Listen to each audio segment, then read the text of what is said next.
So the next question asked was, if you have renounced your Jamaican citizenship, can it be reinstated? Yes. The cost to restore your citizenship is 80,000 Jamaican dollars or 1,000 US dollars. I'm going to say restoration could take 2 years. Many persons who have received citizenship from the US believe they gave up their Jamaican citizenship. You cannot give up your Jamaican citizenship. If you believe this, then go back to my previous video where I talked about how to renounce your citizenship. As long as you are a Jamaican citizen, whether by birth, marriage, or adoption, you can't just lose your citizenship. Losing your passport does not take your citizenship away. Having become a US citizen or a citizen of any other country does not take your citizenship away.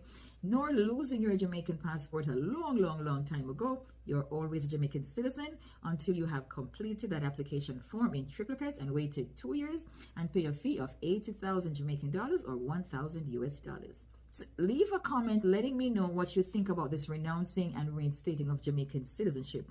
Do you believe that persons who gave up their citizenship should be able to reinstate it? I'm Gail of A76 Documents. Thanks for watching.